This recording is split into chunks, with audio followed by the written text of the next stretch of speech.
बातमी बघूया ती म्हणजे विधानसभेच्या आवारात झालेल्या राड्यानंतर विधान भवनातील प्रवेशाचा मुद्दा ऐरणीवर आलाय। विधान भवनामध्ये पासेसचे दर ठरलेले आहेत। पासची बाहेर विक्री केली जाते असा गंभीर आरोप केला जातोय आमदार अनिल परब यांच्याकडनं। तर पासेस विकल्याचे पुरावे द्या, सरकार कारवाई करेल असं आव्हान शंभूराज देसाई यांनी दिलं। यावेळी काही काळ तणावाचं वातावरण निर्माण झालं होतं।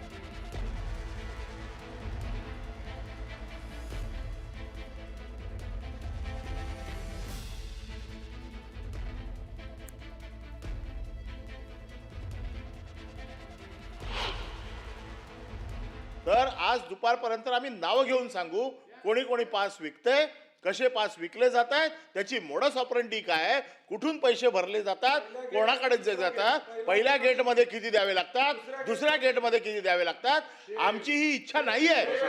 तुम्ही का आम्हाला उचकवताय याच्यामध्ये?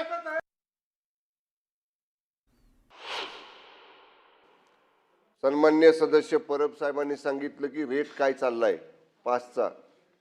ही पासची सगळी कार्यप्रणाली ही माननीय पीठासीन अधिकारी अध्यक्ष महोदय आणि माननीय सभापती महोदयांच्या अखत्यारीमध्ये आहे। राज्य सरकारचा शासनाचा त्याच्याशी कुठे एक मिनिट ऐका ना, माझं पूर्ण होऊ द्या, कुठेही संबंध नाही। याचा अर्थ इनडायरेक्टली अप्रत्यक्षपणे ह्यांनी जो दर सांगितला, कुठल्या 1 नंबर गेटवरचा दर काय, 2 नंबर गेटवरचा दर काय, इनडायरेक्टली हे इंडिकेशन्स शेअर करायचे। या संदर्भात बोलूयात, आमचे प्रतिनिधी उदय जाधव आपल्या सोबत आहेत। उदय, नेमकं काय प्रकरण आहे?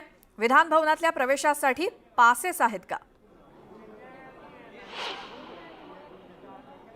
अगदी बरोबर आहे श्वेता। विधान भवन हे अधिवेशन असतं आणि अधिवेशनामध्ये आपण पाहतो की प्रवेश करण्यासाठी सर्वच व्यक्तींना प्रवेश पास जो आहे, ओळखपत्र, ते दिलं जातं। विशेषतः आपण पाहतो की जे आमदार असतील त्यांना त्यांचा बॅच असतो, म्हणजे विधानसभेचे आमदार असतील त्यांना हिरव्या रंगाचा बॅच असतो, विधान परिषदेचे आमदार असतील तर त्यांना लाल रंगाचा बॅच असतो, आणि त्याचबरोबर त्यांचे जर स्वीय सहाय्यक PA असतील तर त्यांना तसं ओळखपत्र जे आहे ते हिरव्या रंगाचा बॅच असतो, हिरव्या रंगाचं ओळखपत्र असतं, ते दिलं जातं। आणि त्याचबरोबर इतर जे वन डे म्हणजे एका दिवसामध्ये जे येणारी असतात, त्यांचं काम असं वन डे व्हिजिट असतात, त्या लोकांना पिवळ्या रंगाचे पास दिले जातात। आणि जे प्रसार माध्यमांचे प्रतिनिधी असतात त्यांना अशा प्रकारचे एक सफेद रंगाचा पास असतो, तो पास दिला जातो। हे ओळखपत्र असतात, या ओळखपत्राच्या आधारे संपूर्ण अधिवेशन जे आहे त्यांना इथे प्रवेश करता येतो। हा अधिकृत राज्य सरकारकडे दिला जाणारा जो पास आहे हा पास आहे, याद्वारे आपण सर्व प्रसार माध्यमांचे प्रतिनिधी जे आहेत ते प्रवेश करत असतो। मात्र या व्यतिरिक्त एक हिरव्या रंगाचे असेच पास असतात, ते पास राजकीय जे नेते आहेत, जे मंत्री असतील, जे आमदार असतील, त्यांचे जे कोण स्वीय सहाय्यक किंवा त्यांचे जे इतर अधिकारी असतील त्यांच्यासाठी दिले जातात। आणि इथेच मोठा घोळ जो आहे तो होताना दिसत आहे। आणि तशाच प्रकारचा आरोप जो आहे तो विरोधी बाकांवर आज होताना आपल्याला पाहायला मिळतात। पास विधान भवनामध्ये प्रवेश करण्यासाठी जे विशेष पास हिरव्या रंगाचे असतात ते अक्षरशः विकले जात आहेत असं सांगितलं जात आहे। त्याचबरोबर जे पिवळ्या रंगाचे पास असतात जे 1 दिवसासाठी असतात आणि ते 1 दिवसासाठी पास असतात ते देखील विकले जातात असा आरोप केला जात आहे। त्या संदर्भातले पुरावे देखील असल्याचं सांगितलं जात आहे। विधान भवनामध्ये प्रवेश करायचा असेल तर जवळपास आता हे 2 मुख्य प्रवेशद्वार आहेत, त्या व्यतिरिक्त एक लॉजिस्टिक प्रवेशद्वार जो आहे ते विधान भवनच्या मागच्या बाजूला आहे, तिथून देखील काही लोक प्रवेश करत असतात। मात्र हे प्रवेश करण्यासाठी तिथे सुरक्षा रक्षक असतात, सर्व बंदोबस्त कडक असतो। मात्र असं असताना देखील या सर्व सुरक्षा रक्षकांशी एक प्रकारे त्यांचं संगणमत असतं किंवा त्यानुसारच त्यांच्या ओळखीपाळखीने किंवा पासेसच्या आधारे किंवा आमदार मंत्र्यांच्या शिफारशीनुसार त्यांना प्रवेश मिळत असतो। या शिफारशीमुळे आणि त्याचबरोबर जे ओळखपत्र आहेत ते ओळखपत्र परस्पर विकले जातात असा आरोप विरोधकांकडून केला जातोय। त्या संदर्भात काय पुरावे दाखल केले जातात, त्यानंतर आता विधानसभा अध्यक्ष या संदर्भात काय कठोर निर्णय घेतात हे पाहावं लागेल। मात्र थोड्याच वेळापूर्वी विधानसभा अध्यक्ष राहुल नार्वेकर यांनी जे निवेदन दिलेले त्यामध्ये त्यांनी स्पष्टपणे सांगितले या नंतर आता हे जे संपूर्ण प्रकरण घडलेलं आहे त्यानंतर आता फक्त आमदार, मंत्री आणि त्यांचे स्वीय सहाय्यक असतील, OSD असतील, PA असतील यांनाच प्रवेश दिला जाणार आहे। आणि त्याचबरोबर प्रसार माध्यमांचे जे प्रतिनिधी आहेत आणि त्याचबरोबर संपूर्ण विधानसभेचं जे कामकाज पाहणारे प्रशासकीय अधिकारी आहेत त्यांना प्रवेश दिला जातील। मात्र त्याचबरोबर राज्यभरातील इतर जे सर्व प्रशासकीय अधिकारी आहेत त्यांना प्रवेश दिला जाणार नाही आहे। ज्यांचं काम ज्या दिवशी असेल त्या दिवसापुरता त्या प्रशासकीय अधिकाऱ्याला प्रवेश दिला जाणार आहे। त्यामुळे आता यापुढे विधान भवनामध्ये जे सर्व आगंतुक येणारे जे पाहुणे असतात त्यांचा एक प्रकारे त्यांना एक प्रकारे चाप बसणार आहे। उदय, धन्यवाद या माहितीसाठी। मला एक सांगा, 1 मिनिटाकरता सांगू की तेलंगणाने एखादा कायदा केला असेल असं तुम्ही म्हणताय, मी तर बघितलं नाही, मी आम्ही माहिती घेतली कुठल्याच राज्यात हा कायदा नाही आहे, तरी देखील इंटरनेटवर जाऊन कोणी खेळत असेल तर तेलंगणा त्याच्यावर काय कारवाई करेल? याचं कारण कायदा काय पाहिजे? कायदा हा गेम बंद करण्याकरता पाहिजे।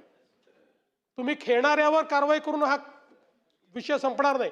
हा गेम जर बंद करायचा असेल तर त्याचा कायदा एक्सक्लुझिव्हली केंद्र सरकार करू शकतं. मी स्वतः पत्रही लिहिलं आहे, मी त्या ठिकाणी IT मिनिस्टर साहेबांशी बोललो आहे. आता हे जे काही त्यांनी रूल्स तयार केलेले आहेत त्यांच्या मी लक्षात आणून दिलेलं आहे की केवळ या रूल्सच्या भरोशावर आपण याच्यावर नियमन करू शकत नाही. त्यामुळे केंद्र सरकारमध्येही आता हा गांभीर्याने विचार चाललेला आहे. आम्ही त्याचा पाठपुरावा करतोय आणि केंद्र सरकारकडनं अशा प्रकारचा कायदा झाला पाहिजे याचा पाठपुरावा राज्य सरकार करेल. कैलास पाटील, अभिजित पाटील.